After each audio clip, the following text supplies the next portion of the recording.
রানীগঞ্জ নামক গ্রামে শিল্পা তার বাবা মার সঙ্গে থাকতো। শিল্পা ছিল অত্যন্ত গরিব পরিবারের একটি মেয়ে।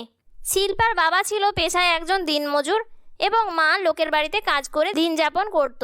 শম্পা, খাবার ঢাকা দেওয়া থাকলো, তুই খেয়ে নিয়ে স্কুলে চলে যাবি। আমাদের দেরি হয়ে যাচ্ছে, তাই আমরা কাজে বেরিয়ে যাচ্ছি। মা, আমার জন্য কি বানিয়েছো? কি আবার বানাবো, আজকেও পান্তাই বানিয়েছি। তুই পান্তা খেয়ে স্কুলে চলে যাস। আমি পান্তা ভাত কি করে খাবো মা? শুধু শুধু পান্তা খেতে ভালো লাগে না। এই তো কাঁচা লঙ্কা আর কাঁচা পেঁয়াজ রেখেছি, এটা দিয়ে খেয়ে চলে যাস। আমাদের তো আর সেরকম কোনো সামর্থ্য নেই রে মা যে প্রতিদিন নতুন কিছু আইটেম বানাবো। এই বলে শম্পার বাবা মা কাজে চলে গেল। শম্পা বাড়িতে একাই থাকলো। কিছুক্ষণ পর শম্পার খুব খিদে পাওয়ার জন্য শম্পা পান্তা ভাত খেয়ে সকাল সকাল স্কুলে চলে গেল। শম্পা, ঘুমোচ্ছ কেন? কি হয়েছে? তোমার কি শরীর টরীর খারাপ লাগছে নাকি? রাতে কি ঘুম হয়নি নাকি কি খেয়ে এসেছো যে এত ঘুম পাচ্ছে? ম্যাডাম, আমি ঘুমিয়ে গিয়েছিলাম। আসলে আমি পান্তা ভাত খেয়ে এসেছি তো, তাই আমার চোখে ঘুম চলে এসেছে। তুমি এক্ষুনি যাও, চোখে মুখে জল দিয়ে এসো। ক্লাসে এরকম ঘুমালে কি করে হবে? আর পড়াশোনার অবস্থা তো দিন দিন খারাপ হয়ে যাচ্ছে। তুমি এত পান্তা খাও কেন? পান্তা খেলে তো অটোমেটিক্যালি চোখে ঘুম আসবে। আসলে ম্যাডাম, আমাদের বাড়ির অবস্থা তো সেরকম ভালো নয়। আসলে ম্যাডাম, আমরা খুব গরিব। আমার মা লোকের বাড়িতে কাজ করে, আর তাছাড়া আমার বাবা অনেক সকাল সকাল কাজে বেরিয়ে যায়। সেই জন্য আমার মা রাত্রেবেলায় ভাত বানিয়ে রাখে। ওই জন্য আমি সকাল সকাল প্রতিদিন পান্তা ভাত খেয়ে স্কুলে আসি। কিন্তু পান্তা ভাত খেয়ে প্রতিদিন স্কুলে আসলে স্কুলে তো তুমি ক্লাসই করতে পারবে না। তাতে তো তোমারই ক্ষতি হবে। পরের দিন থেকে তুমি আর পান্তা খেয়ে স্কুলে আসবে না। ঠিক আছে ম্যাডাম, আমি মাকে বলবো। শম্পা বাড়িতে এসে সমস্ত কথা তার মাকে খুলে বলল। এসব তো আমিও বুঝতে পারছি রে মা, কিন্তু আমাদেরও তো কিছু করার নেই। কত সকালবেলা আমি বেরিয়ে যাই, তুই তো দেখিস। আমাকে 5টা বাড়িতে কাজ করতে হয় প্রতিদিন। তাছাড়া তোর বাবাকেও কত সকাল সকাল বেরিয়ে যেতে হয়। আমি সকালবেলা কি করে রান্না করব বল? আর রাতে ভাতটা বানানোর পর যদি জল দিয়ে না রাখি, তাহলে সেই ভাতটা তো নষ্ট হয়ে যাবে। আমরা তো আর বড়লোক নই রে মা যে আমাদের বাড়িতে ফ্রিজ আছে। ঠিক আছে মা, তুমি যেরকমটা পারবে সেরকমটাই তুমি বানিয়ে দিও আমার জন্য। এরকমভাবে সময় কাটতে লাগলো এবং ধীরে ধীরে শম্পা স্কুলের গণ্ডি পেরিয়ে গেল।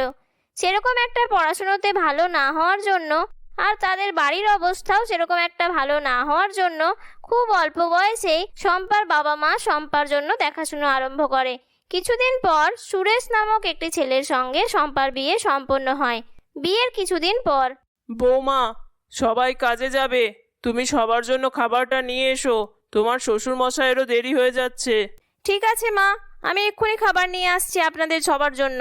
আপনারা একটু বসুন। শম্পা কিচেন থেকে পান্তা ভাত বানিয়ে নিয়ে এলো সবার জন্য। তার শ্বশুরবাড়ির লোকজন সেরকম একটা পান্তা ভাত খেত না, তাই তারা সকাল সকাল পান্তা ভাত দেখে খুব অবাক হয়ে গেল এবং বলল, এটা কি বানিয়েছো বৌমা? সকাল সকাল পান্তা ভাত? কিন্তু আমরা তো কখনো সকাল সকাল পান্তা ভাত খাই না। ঠিক আছে ঠিক আছে, বৌমা যখন বানিয়েই ফেলেছে তখন একটু খেয়েই দেখা যাক না কেমন হয়েছে। তুমি দাও, আমরা সবাই খাবো। তারপর সবাই পান্তা ভাত খেতে শুরু করে। আরে বৌমা, পান্তা ভাত তো খুব ভালো হয়েছে খেতে। আর তুমি তার সঙ্গে উপকরণগুলোও দারুণ বানিয়েছো। সেগুলো খেয়ে তো আমাদের সবার মুখের স্বাদই বদলে গেছে। হ্যাঁ হ্যাঁ শম্পা, দারুণ হয়েছে। তুমি বরং এবার আমার কাজে যাওয়ার আগেই পান্তা ভাতটা বানিয়ে দিও। বেশ অনেকক্ষণ খিদেও পাবে না আর শরীরটাও ঠান্ডা থাকবে। বাইরে এমনিতেও যা গরম পড়েছে, তাতে করে পান্তা ভাত ছাড়া আর কোনো উপায় নেই।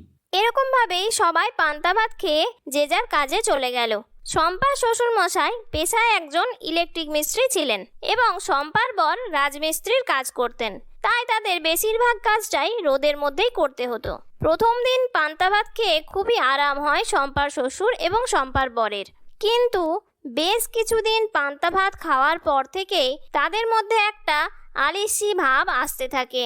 একদিন অন্যমনস্কভাবে কাজ করার জন্য এবং অতিরিক্ত ঘুম পাওয়ার কারণে শম্পার শ্বশুরমশাই ইলেকট্রিক পোস্ট থেকে পড়ে যান এবং তার হাতে ভয়ানকভাবে চোট পান। তাতে করে তিনি পুরো একদম শয্যাশায়ী হয়ে যান।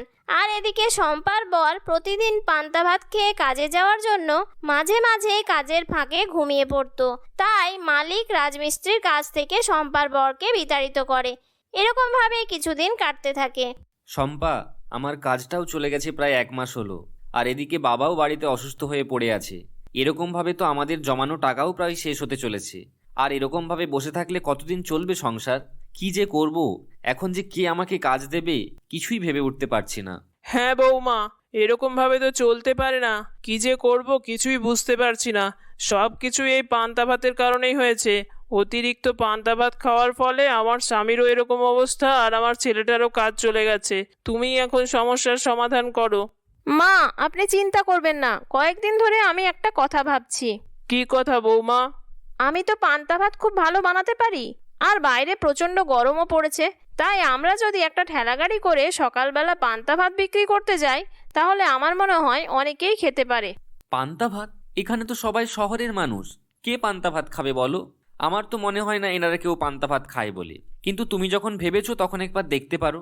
আরে তুমি চিন্তা করো না, আমি এমনভাবে পান্তা ভাত বানাবো যে সবাই আঙুল চেটে খাবে। আমি বরং একটা পান্তা ভাত থালি প্যাকেজের ব্যবস্থা করব, যার মধ্যে থাকবে পান্তা ভাত, আলু ভাজা, ডালের বড়া, পোস্তর বড়া আর আলু চোখা, আর সঙ্গে থাকবে কাঁচা লঙ্কা এবং কাঁচা পেঁয়াজ। ঠিক আছে বৌমা, তাহলে আমিও তোমাকে সাহায্য করব কাজ করার জন্য। যেই বলা সেই কাজ। শম্পা এবং শম্পার শাশুড়ি পরদিন সকালবেলায় পান্তা ভাতের ঠেলা নিয়ে রাস্তার ওপরে হাজির হলো। পান্তা ভাত খাবেন? পান্তা ভাত এখানে মাত্র 50 টাকা করে থালি পান্তা ভাত পাওয়া যাচ্ছে। পান্তা ভাত খাবেন? পান্তা ভাত এখানে মাত্র 50 টাকা থালি পান্তা ভাত পাওয়া যাচ্ছে। একবার খান সারাদিন ঠান্ডা থাকবেন, একবার খান সারাদিন ঠান্ডা থাকবেন। আজকের জন্য স্পেশাল অফার, আজকের জন্য স্পেশাল অফার, পান্তা ভাতের সঙ্গে অমলেট ফ্রি।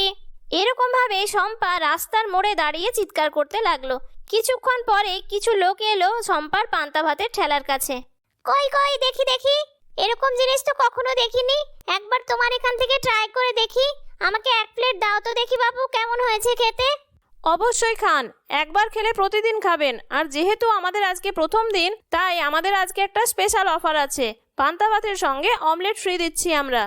এরকম ভাবেই শম্পা পান্তা ভাতের ঠেলার সামনে দাঁড়িয়ে চিৎকার করতে থাকে এবং কিছুক্ষণ পরেই লোকের পুরো ভিড় জমে যায়। আস্তে আস্তে শম্পার পান্তা ভাতের বিজনেস ভালোই চলতে শুরু করে এবং খুব অল্প সময়ের মধ্যেই শম্পার পান্তা ভাতের নাম গোটা শহর জুড়ে ছড়িয়ে পড়ে। কিছুদিন পর শম্পা বাজারের মাঝে একটি হোটেল খুলে ফেলে এবং ধীরে ধীরে তাদের অবস্থা ভালো হতে শুরু করে। এরকমভাবেই শম্পার পান্তা ভাতের নাম বাজারে ছড়িয়ে পড়ে এবং শম্পা একজন পান্তা ভাত স্পেশালিস্ট হয়ে ওঠে। বন্ধুরা, আমাদের গল্পটি তোমাদের কেমন লাগলো কমেন্ট করে অবশ্যই জানিও। যদি ভালো লাগে তাহলে একটি লাইক করো, আর চ্যানেলটির ভিডিওগুলি ভালো লাগলে চ্যানেলটিকে সাবস্ক্রাইব করে পাশে থাকার অনুরোধ রইল। ধন্যবাদ।